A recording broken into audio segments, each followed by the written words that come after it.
award for Best Strategic Plan. And that was really based on building up the quality of place, cultural tourism, and those industries, those creative industries. So what the ministry does to support municipal cultural planning is very much in collaboration with other ministries and also with external stakeholders such as the Martin Prosperity Institute, where we work with them on delivering cultural mapping workshops and research. We also invest in organizations such as Artscape, who deliver creative placemaking and space-making workshops. And since 2005, we've been working with a volunteer network, which has now turned into a not-for-profit organization, Municipal Cultural Planning Incorporated, and partnering with them to deliver workshops and forums, but also to deliver tools and resources that will help municipalities do this work, and also create a network of individuals that have experience with this practice, like Dan, who then go out and share that with other communities. And last year, the ministry launched a new $9 million fund that supports municipalities who are undertaking this planning exercise or to do cultural mapping. And we are doing research which is tracking the performance of municipal cultural planning by doing surveys of municipalities. We're also identifying trends and issues so that we can tweak our policies and programs to better meet needs. We're developing indicators and performance measures, which will help build the evidence of this, of MCP's impacts. And we're collecting case studies so that municipalities can look to each other on how they do this. There's a ministry or a website that's devoted to this practice. And the two tools that are coming out in the next year, one for cultural mapping guidelines and another for a toolkit on the process. So the result of this so far has been that this practice has resulted in 12 completed cultural plans that are integrated with economic development and so on. And there are 3 that are rural specific in Chatham, Kent, Oxford County, and Prince Edward County. There are many plans underway, and there are that number, 50 plus, is actually very conservative. The number of municipalities and the growing number of First Nations that are doing this practice. And the fund that we launched last year had an overwhelming demand on its first launch, so we know that the demand is huge out there and the interest is huge.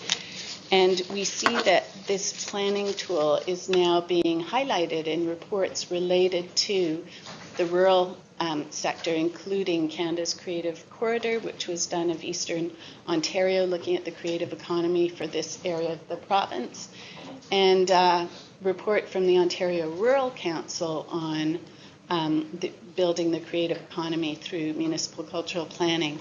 So at this point, with the work that the ministry has done for the last number of years, Ontario has now taken the lead role in cultural planning, which had originated in Australia and the UK, but Ontario is now seen as the world leader. So a real opportunity for rural municipalities to be doing this work. So I'll pass on to Carla.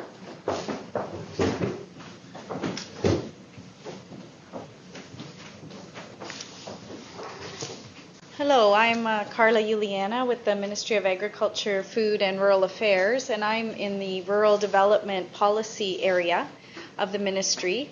And we provide a rural lens for the government. We look at the government's policies and programs, and we bring forward that rural viewpoint and rural stakeholders' eyes and ears on policies and try to have their issues addressed.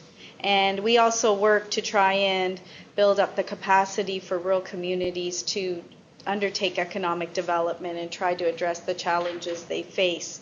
So the area of the creative economy is an important area for rural communities to consider in their economic development planning.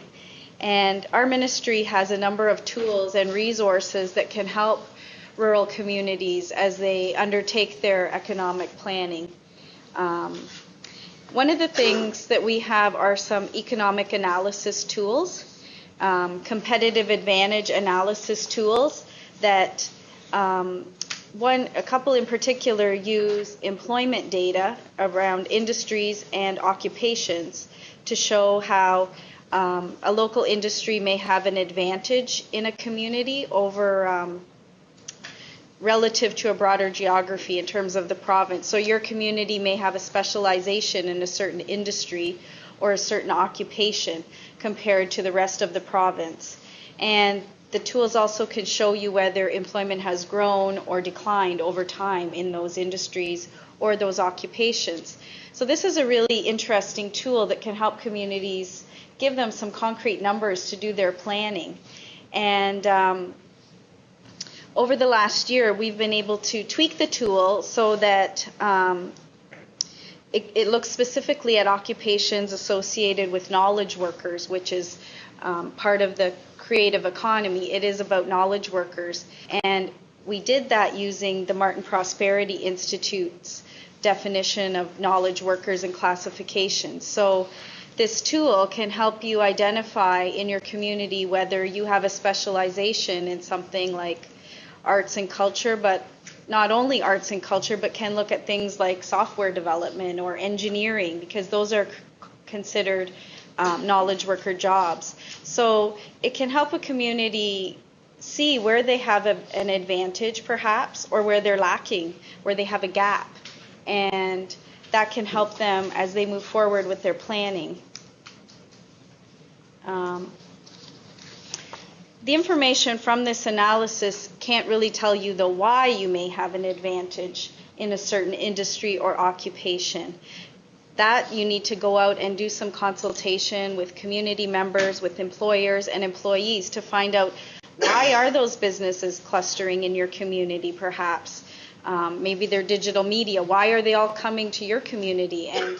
And why are employees looking to move here? And maybe some of the reasons you'll find out are because of the natural amenities or the quality of the schools, the viable transportation options. There's lots of things, and it goes back to what Alita was talking about, the quality of place. That's what you need to find out, what is attracting businesses and people to your community. And then with that information, that can provide you with the groundwork to go ahead and start developing an economic development strategy for your community. You can see if you have a specialization in another area, you may think, well, how can we grow this industry? You know, maybe we have 3 or 4 businesses, we're starting to get maybe a cluster, how can we grow it? Or, a lot of web designers seem to be coming to our community. Maybe that's an area we need to try and market towards. Or what are some complementary industries that would work with that type of business that we could market our community towards? So this information, it's just a tool to help you do some analysis so that you can develop your economic strategies for your community. Some other tools that we have at the Ministry of Agriculture, Food and Rural Affairs, communities have been using for quite a long time and have found them very valuable, like our Business Retention and Expansion Program, which is it's a survey that communities can go out and survey their own businesses to see, what are they happy about in the community, what are their issues, what are their concerns. Because statistics have shown us that most jobs are created from businesses you already have, or from retaining them or expanding those businesses than going out and trying to attract a new business to your community. So this tool can be tweaked to focus on certain kinds of businesses if you wanted, certain creative industries. You could focus it that way to see if you have, as I said, if you did the previous analysis and you found you had maybe web design as a creative cluster, go and talk to those businesses and see why they're, are they happy